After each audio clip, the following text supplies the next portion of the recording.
The Lord be with you. A reading from the Holy Gospel according to John.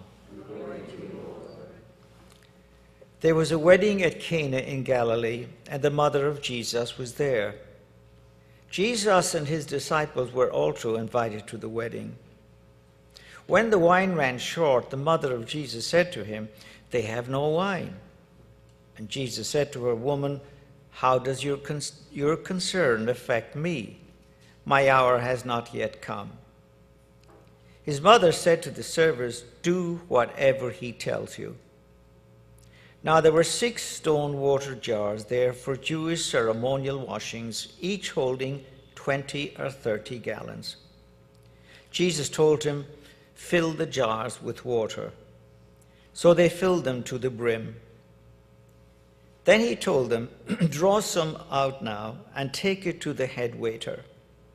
So they took it, and when the head waiter tasted the water that had become wine, without knowing where it came from, although the servers who had drawn the water knew, the head waiter called the bridegroom and said to him, "Everyone serves good wine first, and then when people have drunk freely, an inferior one.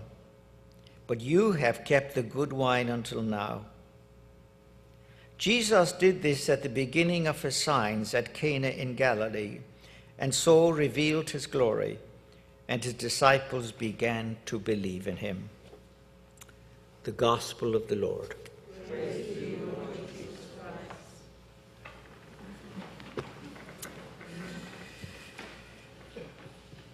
Well, I have, celebrated a lot of weddings in 52 years, I can tell you. And if there's one place where Murphy's Law applies, it is weddings. I remember an 8-year-old kid appearing on the Johnny Carson show once, and he was there because he had saved 2 of his friends from a mine in West Virginia. So they're talking, Johnny and himself, and Johnny discovers that he's a Christian. And Johnny said, "Do you go to Sunday school?" He said, "Yes, I do." "Were you there last Sunday?" "Yes, I was." "So what did you learn there?" "Well, there was a wedding," he said, "and Jesus changed the water into wine." So Johnny said, "So what did you learn from it?" "Well," he said, "if you are going to have a wedding, be sure you invite Jesus and Mary." Smart kid. But Murphy's Law applies, believe me. You know, you've heard of the bride not turning up? Well, it happens. It happens to a brother of mine. And he postponed it for 4 weeks, and it happened again. It's a true story. And I remember back in my parish in New Jersey, one of the young kids was getting married to a girl from Boston.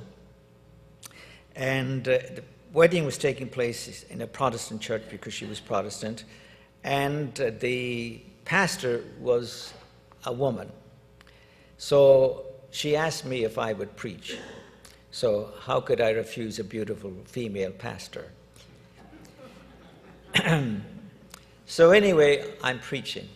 And all of a sudden, the best man faints, hits his head on the step, is out. We never saw him for the rest of the day. And he was quickly followed by 2 of the bridesmaids who fainted also.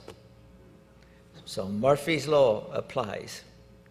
And what about the time when I asked the young bride to respond to the question, and all that came out of her mouth was her lunch? Murphy's Law. But in all those years of my celebrating weddings, I have never experienced what happened in Jesus' wedding. I've never been to a wedding where they ran short of liquor. Whether it was an Irish wedding or an Italian wedding or a Latino, it never happened. So you know, weddings these days, most of them were arranged by parents with other parents, sometimes when they were kids. And very often, they never saw one another until the day of the wedding. But before that, there was the matchmaker, of course. There was a year of engagement where they were looked upon as man and wife, even though they didn't live together. And if the man died during that year, she would be considered a widow. And then after a year, the wedding took place. And because, of course, the situation back then, everybody would be invited. Because perhaps it was the only time in their life that they had an opportunity to eat, drink, and be merry. And that is more or less what happened. So now Jesus and his mother and the disciples are invited to the wedding. And lo and behold, they run short. So his mother, being very perceptive and not wishing to embarrass the young couple, she approaches her son and says, they have no wine. In other words, she's saying to him, you better do something about this. And of course, notice that the jars were 6 and that they held between 20 and 30 gallons of wine. I mean, that was a lot of wine. And you know, Jesus didn't disapprove because he probably enjoyed his own glass of Manischewitz. And I've often wondered and thought about, why did they run short? Well, I have a theory, but don't tell anybody. You see, 95% of his disciples were fishermen, including the apostles. And of course, fishermen liked their Bud Light, and they liked their Manischewitz, including Jesus, and so they ran short. So it also proves that Jesus was no party pooper, that he enjoyed a good time. Of course, he was a man like everybody else.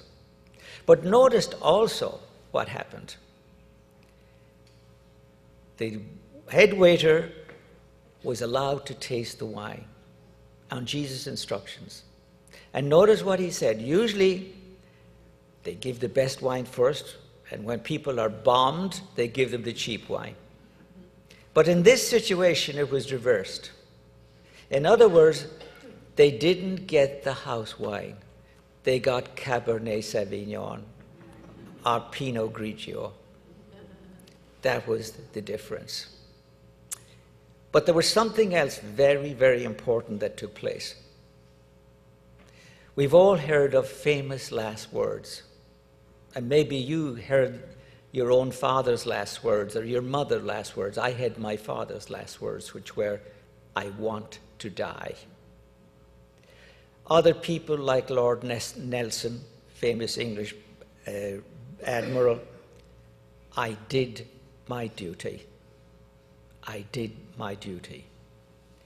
Great poet Alexander Pope said, Lord, help my soul. But in today's gospel, we have Mary's last words. And what were they? Do whatever he tells you. Her last words. And they were not only meant for the waiters, they were meant for you and for me. Do whatever he tells you. Now, over his ministry, Jesus said a lot of things. So what does he mean when he says, do whatever he tells you? Well, I think that it comes down to 2 things principally. First of all, you love your neighbor as yourself. And secondly, forgive as I have forgiven you. I think they're the 2 most important things that Jesus taught. Who is your neighbor?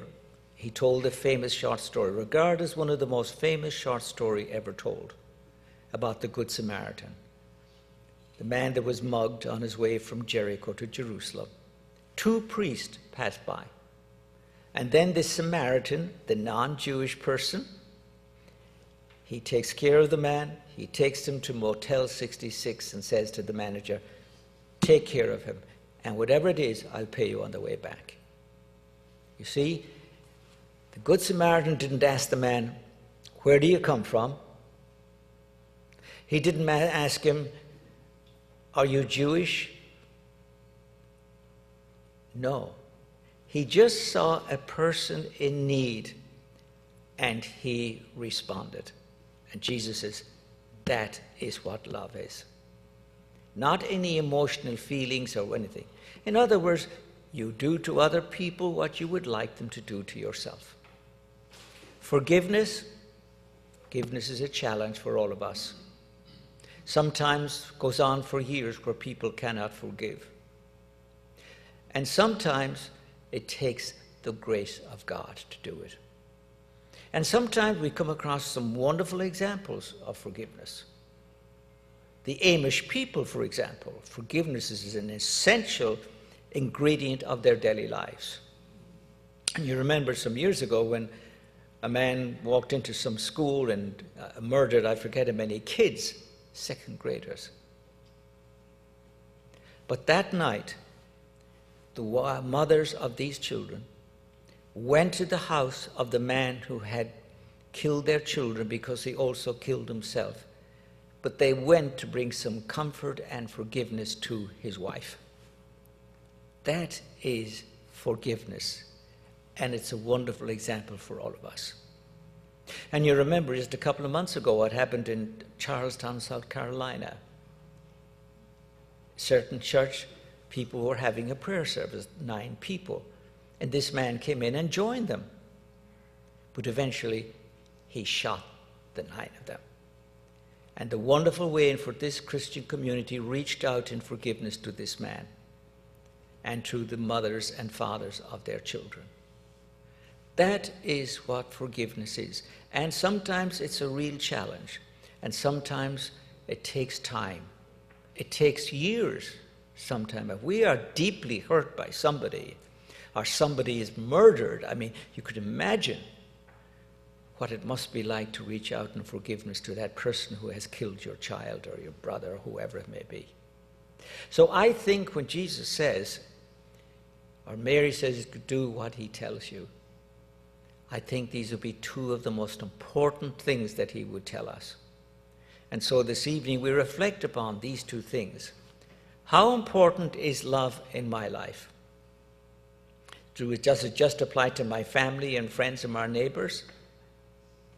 What about people of different cultures, different color, different religion, so on? It'd be very difficult for all of us today to love the ISL, of course. And then it comes down to the grace of God. And sometimes, as I said, it takes that. But we must do it because they are both fundamental principles of our Christian life. That's why we're called Christians, because we follow Jesus and his Christian's way, and we try to implement them in our daily lives.